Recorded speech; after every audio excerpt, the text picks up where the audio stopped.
നമസ്കാരം, ഏവർക്കും മന്ത്രാക്ഷരിയിലേക്ക് സ്വാഗതം. ശിവപുരാണത്തിലെ ദക്ഷനും പരമശിവനും തമ്മിലുള്ള ശത്രുതയുടെ കഥയാണ് ഞാനിന്ന് പറയുന്നത്. സതീദേവിയെയും പരമശിവനെയും അശുദ്ധരായി പ്രഖ്യാപിച്ച ശേഷം ദക്ഷൻ സ്വഗൃഹത്തിലേക്ക് മടങ്ങി. കോപത്താൽ തുടുത്ത പതിയുടെ മുഖം കണ്ട വീരണി ചോദിച്ചു, പ്രഭോ, താങ്കൾ ഇന്ന് പതിവിലുമധികം ക്രുദ്ധനാണല്ലോ. എന്താണിതിന് കാരണമെന്ന് പറഞ്ഞാലും. വീരണി, നമ്മുടെ ഓമനപുത്രി സതീദേവി പരമേശ്വര പത്നിയായി തീർന്നതിൽ പിന്നെ നമ്മുടെ വാക്കുകളെ അഹിതമായി ധരിച്ച് തുടങ്ങിയിരിക്കുന്നു.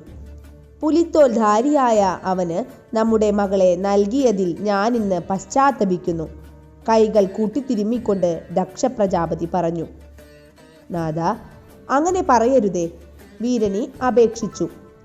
ഉഗ്രമായ തപസ്സിലൂടെ നമുക്ക് കിട്ടിയ ഭാഗ്യമാണ് സതി. അവൾ ശിവപത്നിയായി തീരുമെന്ന് എന്നേ വിധിക്കപ്പെട്ടു കഴിഞ്ഞതാണ്.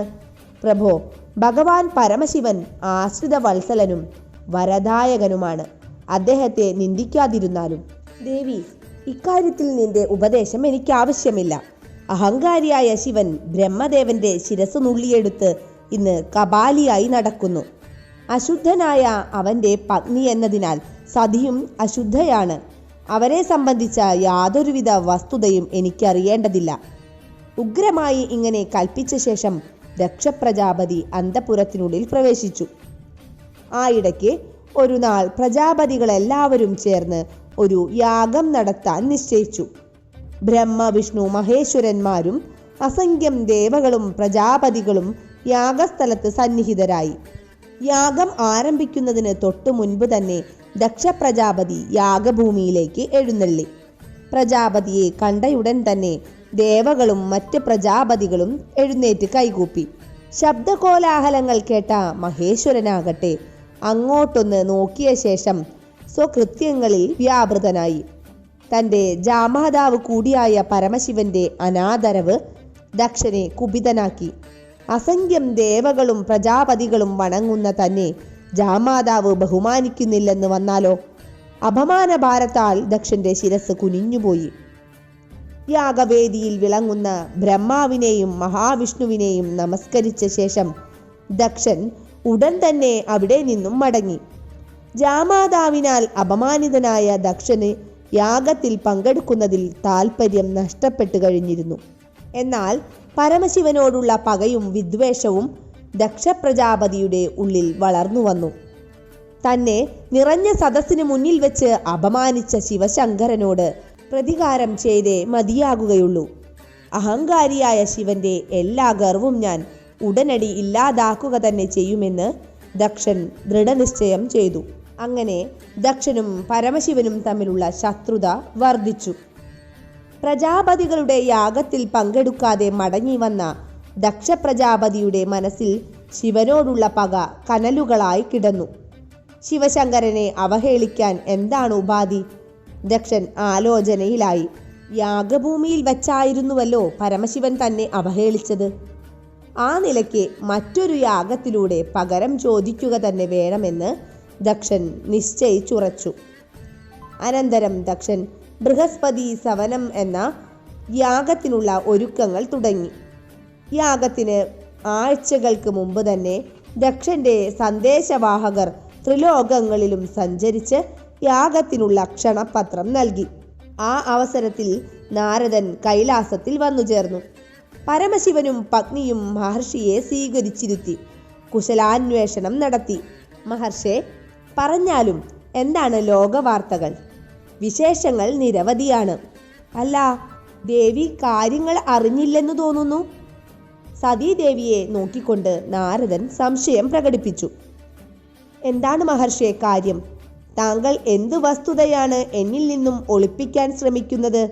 സതീദേവി ആകാംക്ഷാഭരിതയായി.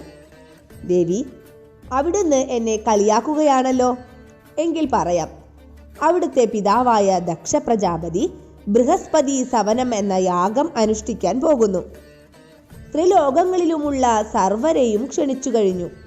അവിടുന്നും ദേവനും അതറിഞ്ഞില്ലെന്ന് പറയുന്നത് ആശ്ചര്യം തന്നെ.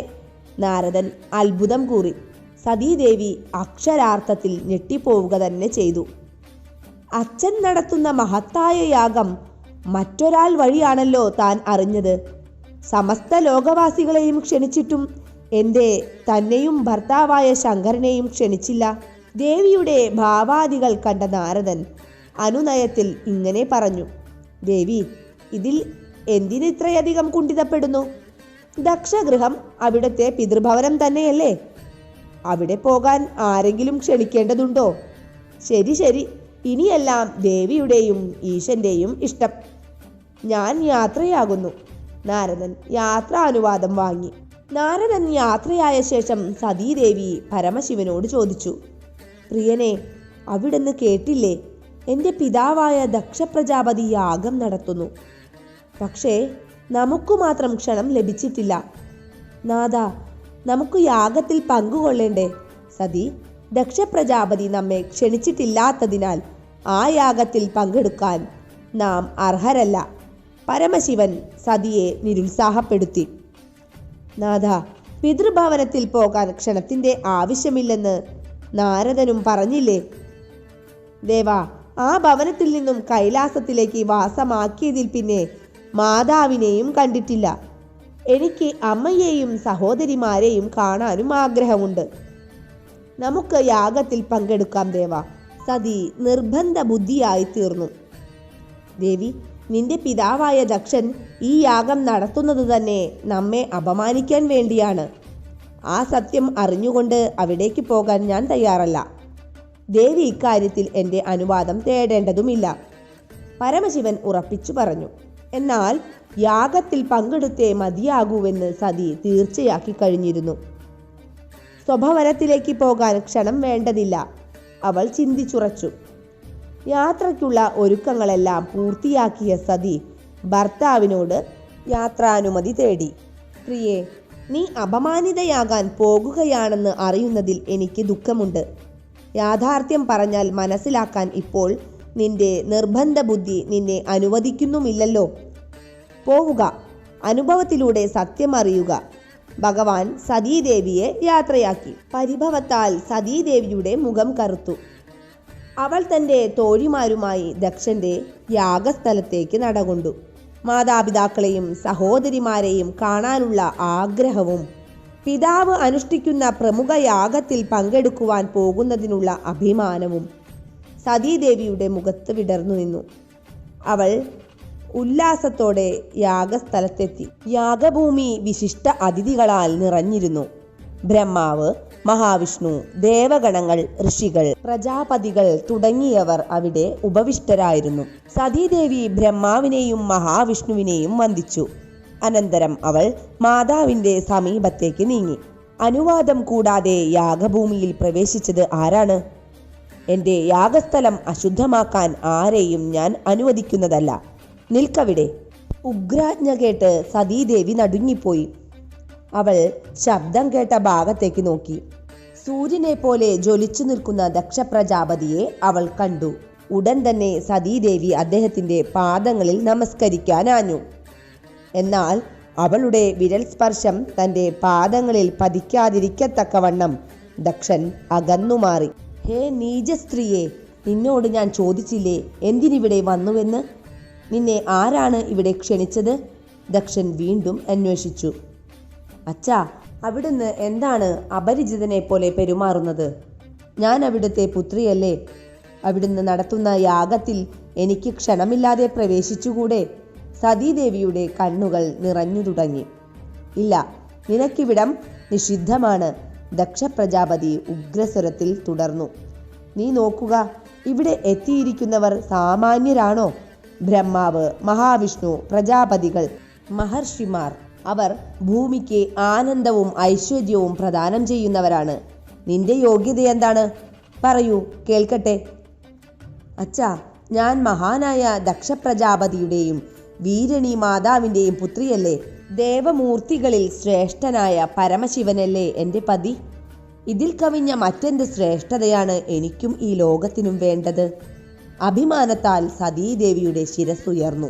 നീ എൻ്റെ മകളായിരുന്നു, അത് നാളുകൾക്ക് മുൻപ്.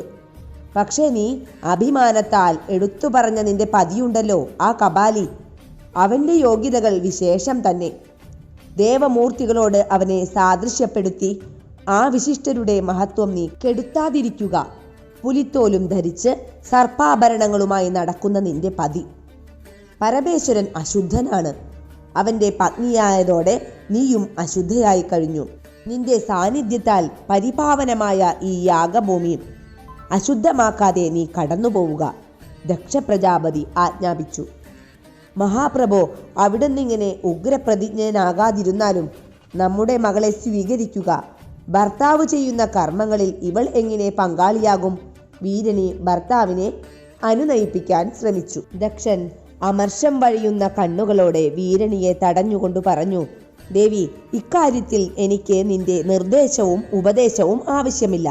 പ്രജാപതി ശ്രേഷ്ഠനായ ദക്ഷൻ അനുഷ്ഠിക്കുന്ന യാഗത്തിൽ ആരെല്ലാം സന്നിഹിതരായിരിക്കണമെന്ന് നിശ്ചയിക്കുന്നത് ദക്ഷൻ തന്നെയായിരിക്കും. വീരണി സഹതാപത്താലും അനുകമ്പയാലും മകളെ തലോടി. അച്ഛാ, ഞാനും എൻ്റെ ഭർത്താവായ ശങ്കരനും അങ്ങേക്കെതിരെ നടത്തിയ തെറ്റുകൾ മഹാനുഭാവനായ അങ്ങ് ക്ഷമിച്ചാലും. സതീദേവി നിരുക്തകണ്ഠയായി. അഭിനയം നന്നാകുന്നുണ്ട്. ദക്ഷൻ സതിയെ പരിഹസിക്കുവാനുള്ള വട്ടം കൂട്ടി. ആ മഹാൻ പരമശിവൻ എൻ്റെ കൊട്ടാരത്തിൽ സസുഖം പാർക്കുകയായിരുന്നുവല്ലോ. അഹങ്കാരത്താൽ മതിമറന്ന അവന് കൊട്ടാരം നിഷിദ്ധമായപ്പോൾ ആഹാരം പോലും ലഭിക്കുന്നില്ലായിരിക്കും.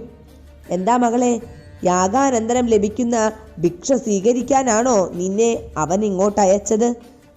ദക്ഷൻ പരിഹാസരൂപേണ തുടർന്നു. അവൻ സമർത്ഥൻ തന്നെയാണ്. വാസസ്ഥലത്ത് സുഖമായി ഇരുന്നുകൊണ്ട് പത്നിയെ ഭിക്ഷയ്ക്കായി അയച്ചിരിക്കുന്നു. ദക്ഷപ്രജാപതിയുടെ വാക്കുകൾ സതീദേവിക്ക് അസഹ്യമായി തീർന്നു. അവൾ യാഗഭൂമിയിൽ കണ്ണോടിച്ചു. എല്ലാവരുടെയും മിഴികളും തൻ്റെ നേർക്കു തന്നെയാണ്. എല്ലാവരുടെയും സഹതാപം തനിക്ക് നേരെ. സതീദേവി പരിക്ഷീണയായി. അവൾ ബ്രഹ്മദേവനെയും മഹാവിഷ്ണുവിൻ്റെയും സഹായം തേടി. അല്ലയോ മൂർത്തികളെ, നിങ്ങൾ ജ്ഞാനികളല്ലേ? പറയുക, എൻ്റെ പതി അശുദ്ധനാണോ? അദ്ദേഹത്തെ യാഗത്തിന് ക്ഷണിക്കാത്തത് ഉചിതമായെന്ന് ഭവാന്മാർ വിശ്വസിക്കുന്നുണ്ടോ? മറുപടി തന്നാലും. ദേവി, ഇക്കാര്യത്തിൽ യുക്തായുക്ത വിചാരത്തിന് ഞങ്ങൾക്ക് അധികാരമില്ല. എങ്കിലും നിന്റെ ചോദ്യത്തിന് ഉത്തരം നൽകാം. കപാലധാരിയായ ഒരുവൻ എങ്ങനെയാണ് പൂജ്യമായ യാഗഭൂമിയിൽ പ്രവേശിക്കുന്നത്? യാഗത്തിന് പരമശിവനെ ക്ഷണിക്കണമോ വേണ്ടയോ എന്ന് തീരുമാനിക്കേണ്ടത് ദക്ഷപ്രജാപതി മാത്രമാണ്. ഞങ്ങൾ ആവശ്യപ്പെട്ടതനുസരിച്ചല്ല അദ്ദേഹം ഞങ്ങളെ ക്ഷണിച്ചത്. ശങ്കരനെ ക്ഷണിക്കാത്തതും തികച്ചും ദക്ഷന്റെ മാത്രം ഇഷ്ടമാണ്. ബ്രഹ്മദേവൻ ശാന്തസ്വരത്തിൽ പറഞ്ഞു. സതീദേവി നാലുപാടും നോക്കി. ഒരാളെങ്കിലും തനിക്ക് അനുകൂലമായി ശബ്ദമുയർത്താനുണ്ടോ? ഏവരും തന്നോട് സഹതപിക്കുക മാത്രം ചെയ്യുന്നു. ദക്ഷപ്രജാപതി വിജയഭാവത്തിൽ പുഞ്ചിരിക്കുന്നു. സതീദേവിയുടെ കണ്ണുകൾ നിറഞ്ഞു തുടങ്ങി. അവൾ കുനിഞ്ഞ ശിരസ്സുമായി അല്പസമയം കൂടി അവിടെ നിന്നു. ആരും തന്നെ ശ്രദ്ധിക്കുന്നതേയില്ല. ഒടുവിൽ നിറഞ്ഞൊഴുകുന്ന മിഴികളുമായി സഖിമാരോടൊപ്പം സതീദേവി കൈലാസത്തിലേക്ക് മടങ്ങി. നന്ദി.